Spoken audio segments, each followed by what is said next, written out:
शादी अभिनंदन के साथ हुई थी। अभिनंदन एक बैंक में मैनेजर था और लड़की की शादी सरकारी नौकरी वाले लड़के से हो जाना बहुत बड़ी बात मानी जाती है। इसीलिए अभिनंदन से शादी के लिए सरोज के मम्मी-पापा ने अच्छा खासा दहेज दिया था।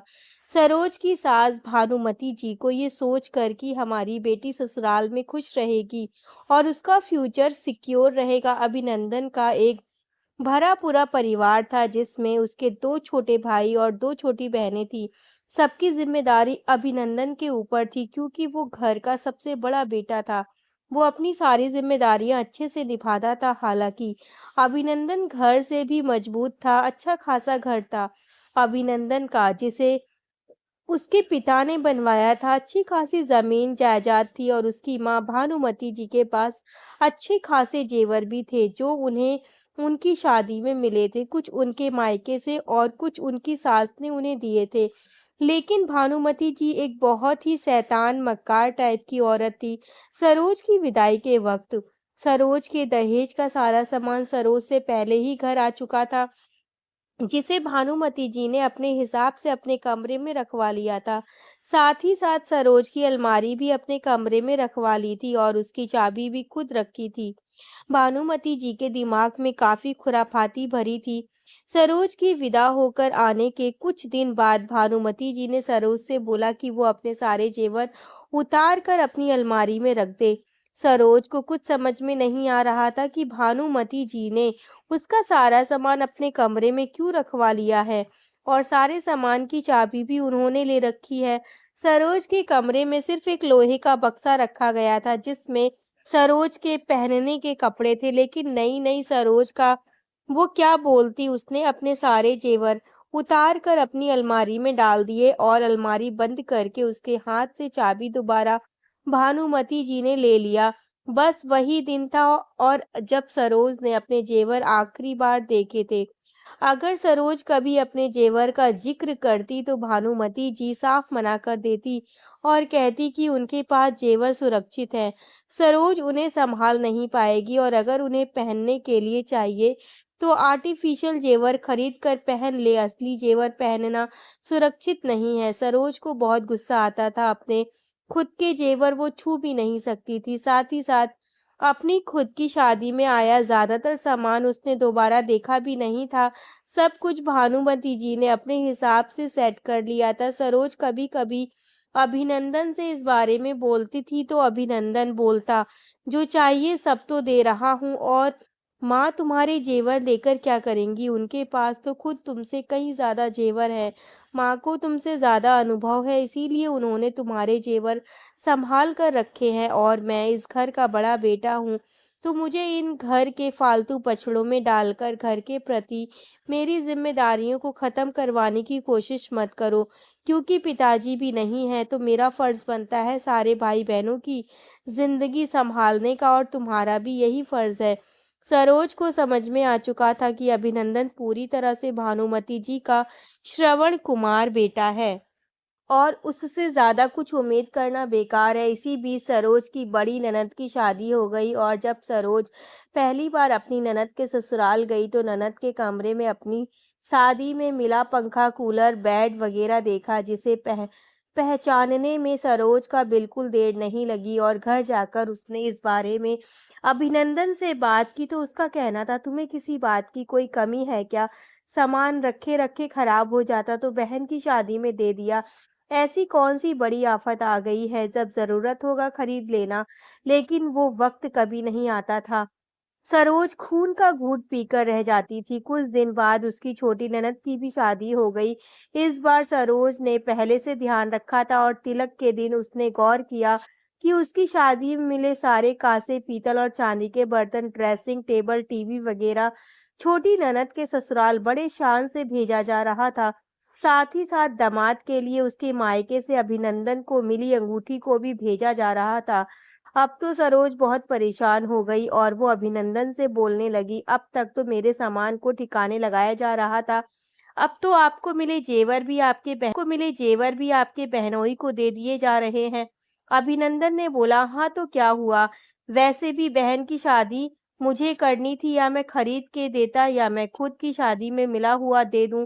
क्या फ़र्क पड़ता है? तुम्हें जब ज़रूरत होगी हम खरीद लेंगे ना। सरोज को समझ में आ चुका था कि अभिनंदन से कुछ भी बोलना बेकार है, उसके लिए भानुमति जी हमेशा सही थी और सही रहेंगी, लेकिन सरोज का खून खौल रहा था। उसके बाद एक-एक करके उसके दोनों देवर की शादी हो गई और दोनों की शादियों में सरोज के मायके से मिले जेवरों कोई आधा-आधा करके भानुमति जी ने उन्हें चढ़ा दिया, जो अब उनका हो चुका था। सरोज ने इस पर कुछ भी नहीं बोला था क्योंकि उसे पता था अभिनंदन को कोई फ़र्क नहीं पड़ेगा। उसका एक ही जवाब रहेगा, तुम्हें कोई कमी है क्या? जब चाहिए होंगे नए जेवर बन जाएँगे। पर वो दिन कभी नहीं आएगा क्योंकि भाई-बहनों की शादी के बाद उसके बच्चों की पढ़ाई-लिखाई का समय आ चुका रहेगा, जिस पर उन्हें पैसा खर्च करना होगा। अपनी बीवी के शौक पूरे करने के लिए अभिनंदन पैसा बचा बचा ही कब पाएगा। भानुमति जी भी खुश थी कि अपने जेवर देखकर सरोज कोई बवाल नहीं मचा रही है। सरोज के दोनों देवर इतने दिनों में अपनी माँ को अच्छे से समझ गए थे और वो दोनों अभिनंदन की तरह श्रवण कुमार भी नहीं थे, इसीलिए शादी होते ही उन लोगों ने अपना अलग ठिकाना ढूंढ लिया और बहुत आसानी से अपनी बीवियों को लेकर अलग हो गए। हालांकि उनकी बीवियों के ऊपर भी भानुमति जी ने जोर चलाने की कोशिश की थी और उनका सामान भी अपने कमरे में रखवाया था, लेकिन उनकी बीवियों ने आते ही हंगामा मचा दिया और अपना सामान तुरंत वहां से निकलवा लिया और कुछ दिन में उस घर से भी निकल गईं। भानुमति जी को भी समझ में आ चुका था कि उनका हुक्म बस अभिनंदन और सरोज पर ही चल सकता है। अभिनंदन के सर से उसके सारे भाई-बहनों की ज़िम्मेदारी अब खत्म हो चुकी थी। भानुमति जी भी खुश थी कि उनके सारे बच्चे अपने-अपने घर परिवार में एडजस्ट हो चुके हैं। उनके पास अच्छी खासी जमा पूँजी अभी भी बची है, जिसके लालच में उनके बच्चे उनके जीवित रहने तक उनकी सेवा करेंगे। भानुमति जी इसी गुमान में रहती थी। इसी बीच सरोज के भाई की शादी तय हो गई और शादी अगले साल होने की बात थी। सरोज ने अभिनंदन से बोला, अब मेरे भाई की शादी है और क्या उसकी शादी में भी मैं अपने गहने नहीं पहनूंगी। मेरी अलमारी की चाबी तो आज तक आपकी माँ के पास ही है और उसमें अब बचा भी क्या है? सब कुछ तो उन्होंने निकाल लिया है। अब क्या ये अच्छा लगेगा कि अपने भाई की ही शादी में मैं गहने ना पहनूं और मेरे ही गहने मेरी देवरानियां वहां पर पहनकर घूमें? मुझे नए गहने बनवा कर दे दो। इस पर भानुमति जी ने बोला, क्या बकवास कर रही है? तेरी बेटी बड़ी हो रही है, उसके लिए गहने बनवाने की जगह तू अपने लिए गहने बनवाने की बात कर रही है और ये ले तेरी अलमारी की चाबी, मुझे क्या करना है तेरी अलमारी की चाबी से? कहकर उन्होंने चाबी सरोज की तरफ फेंक दी, पर सरोज ने बोल दिया, अब इस चाबी का मैं क्या करूंगी? जब इसमें मेरे लिए कुछ बचा ही नहीं है, सब कुछ तो आपने अपने लाडलों के ऊपर न्यौछावर कर दिया है, कुछ बेटियों पर और कुछ बेटों की पत्नियों पर। अब मेरा पति खड़ा मूक दर्शन बना रहा, आखिर श्रवण कुमार जो है, अब मुझे कुछ नहीं सुनना, मेरे बड़े भाई की शादी, मेरे जेवर चाहिए। अभिनंदन ने बोला, अरे तुम चिंता क्यों करती हो? अगले साल है तुम्हारे भाई की शादी ना। तो सरोज ने तुरंत ही बोला, तो क्या अगले साल तक तुम मेरे सारे जेवर बनवा दोगे? अभिनंदन को बहुत अच्छे से पता था कि वो लाख कोशिश कर ले, अगले साल तक एक दो मोटे मोटे जेवर के अलावा वो सरोज के लिए कुछ नहीं खरीद सकता। इसीलिए वो खामोश था, लेकिन सरोज आज चुप रहने वाली नहीं थी। और वैसे भी सरोज की शादी को काफी साल हो चुके थे। अभिनंदन अब उसके काफी करीब आ चुका था, इसीलिए उसके कुछ बोलने पर वो भड़कता नहीं था, बल्कि समझता था कि वो अपनी जगह पर सही है। गलत वो कुछ भी नहीं बोल रही है। सरोज गुस्से में पागल हो रही थी। तो अभिनंदन ने भानुमति जी से बोला, अरे मम्मी, अब औरतों का मोह तो जेवर में रहता ही है, उसके पास जेवर बचे नहीं हैं, आप इसे अपने कुछ जेवर दे दो ताकि इसके मन को संतुष्टि मिल जाए और ये उसे अपने भाई की शादी में पहन भी सके और इसे तसल्ली भी हो जाए कि हमने अगर इसके जेवर किसी को दिए हैं तो उसके बदले अब इससे जेवर मिल गए हैं। इस पर भानुमति जी ने साफ बोल दिया, कैसी बकवास कर रहा है अभिनंदन तू? ऐसे कैसे मैं अपने कुछ जेवर तेरी बीवी को दे दूं? मेरे जेवरों पर मेरी तीनों बहुओं का बराबर का हक है और मेरे जीते जी मैं अपने जेवर किसी को नहीं दूंगी और मेरे मरने के बाद तीनों बहुएं आपस में बराबर बराबर बांट लेंगी। जेवर के लालच में ही सही, कम से कम मेरी सेवा तो करेंगी। मैं अपने जीते जी अपने जेवर किसी को नहीं देने वाली। अभिनंदन को समझ में आ चुका था, उस बोल रही हैं कि सारे जेवर तीन तीनों बहुओं में बटेंगे। अभिनंदन को भी अच्छे से पता था कि सरोज के ही जेवर उन्होंने अपनी बाकी की दोनों बहुओं को चढ़ा दिए और दहेज का सारा सामान अपनी दोनों बेटियों को दे दिया। आज अभिनंदन को सरोज का दर्द भी दिख रहा था और भानुमति जी की चालाकी भी, लेकिन अभिनंदन सरोज के लिए कुछ नहीं कर पा रहा था। वो नज़रें नीचे करके चुपचाप वहाँ से चला गया। अभिनंदन को भी समझ में आ चुका था कि भानुमति जी कितनी शातिर और चालाक हैं। उसने तो बेटे का फ़र्ज़ निभाया, पर भानुमति जी माँ का फ़र्ज़ निभाने से पीछे हट गईं। उसने तो भाई-बहनों के प्रति अपनी ज़िम्मेदारियाँ निभाई और आज वही बेवकूफ़ बन गया। उसके भाई और बहन मज़े से अपनी ज़िंदगी एन्जॉय कर रहे हैं और उसकी पत्नी एक-एक ज़ेवर के लिए तरस रही है।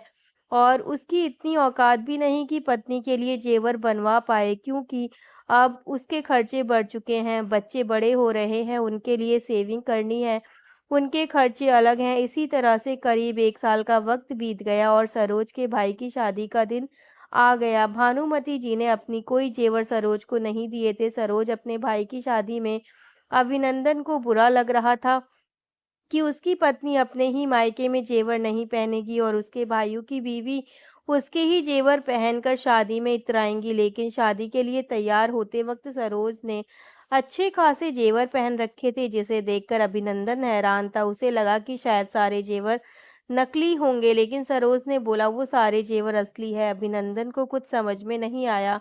सरोज ने बोला घर चलकर इस बारे में बात करते हैं। कुछ दिनों में सरोज और अभिनंदन घर आ चुके थे और भानुमति जी ने बोला क्यों, निपट गई ना तेरे भाई की शादी अच्छे से? तेरे जेवर नहीं पहनने से शादी में कोई विघ्न भी नहीं आया होगा, बस फालतू का कलह मचा रही थी। कौन देखता है आजकल के ज़माने में कि किसने क्या जेवर पहने हैं? इस पर सरोज ने बोला सब देखते हैं मम्मी जी, और सब ने मेरे जेवर भी देखे और मेरा जेवर देखकर तो सब हैरान हो गए।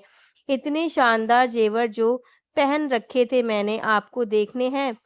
कहकर सरोज ने अपने जेवर भानुमति जी को दिखाने शुरू किए, जिसे देखकर भानुमति जी हैरान हो गई और अभिनंदन से बोला, अरे अभिनंदन, तूने 1 साल में सरोज के लिए इतने जेवर कैसे बनवा दिए?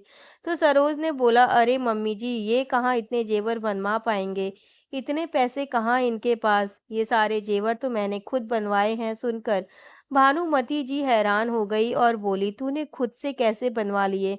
तेरे पास पैसे कैसे आए? सरोज ने बोला, ये उतने ही जेवर हैं जितने मुझे मेरी शादी में मिले थे और मेरे मम्मी पापा ने दिए थे, जिन पर कि सिर्फ मेरा हक है, लेकिन आपने मुझसे मेरा हक छीन लिया था। भानुमति जी और अभिनंदन हैरान थे कि सरोज ने क्या किया है। सरोज ने बोला, तो एक दिन चुपके से मैंने आपके बक्से की चाबी चुरा ली और आपके बक्से से उतना जेवर निकाल लिया जिन पर कि मेरा हक था, और उनके अलावा उनको गवा कर अपने लिए नए जेवर बनवा लिए, क्योंकि इन पर सिर्फ और सिर्फ मेरा हक था। सुनकर भानुमति जी हैरान हो गई और बोली, हिम्मत कैसे हुई तुम्हारी मेरे बक्से को हाथ लगाने की? सरोज ने बोला, बिल्कुल वैसे ही जैसे इतने दिनों से आपने मेरी अलमारी को अपने कब्जे में रख कर मेरे सारे जेवर गायब कर दिए। आपके बक्से में मैंने सिर्फ उतने ही जेवर निकाले हैं जिन पर कि मेरा हक था, जो मुझे मायके से मिले थे। आप चाहती तो अपनी बहू को अपने जेवर चढ़ा सकती थी, लेकिन आपने तो मेरे जेवर उन्हें चढ़ा दिए, और मेरी शादी में तो आपने जो कुछ भी चढ़ाया था वो तो आपने इसी वक्त वापस ले लिया था।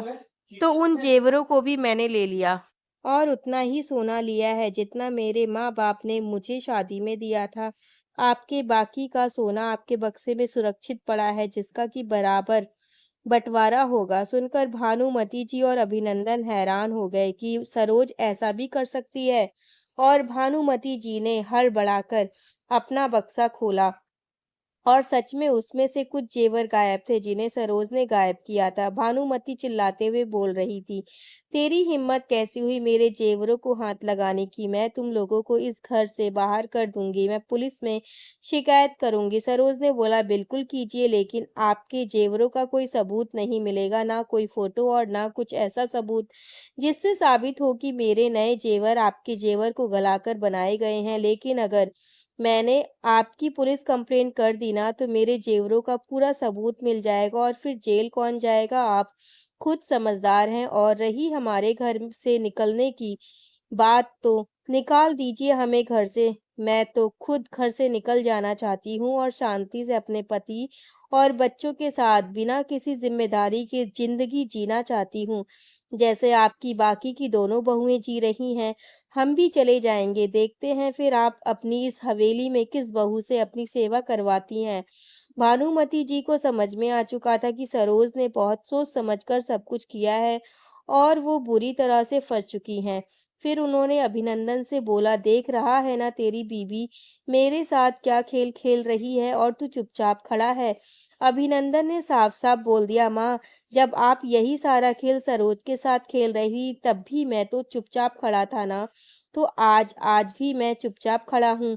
ना मैंने उस वक्त बोला था ना मैं आज बोलूंगा, कहकर अभिनंदन अपने कमरे में चला गया और सरोज भी मुस्कुराते हुए अपने सारे जेवर लेकर अपने कमरे में चली गई, क्योंकि उसने कुछ दिनों पहले ही एक नई अलमारी खरीदी थी, जिसकी चाबी उसके खुद के पास थी और वो अलमारी उसके कमरे में थी। आशा करती हूँ आपको ये कहानी अच्छी लगी होगी। ऐसी ही कहानी को जानने के लिए, सुनने के लिए हमारे चैनल को सब्सक्राइब कर लीजिए, बेल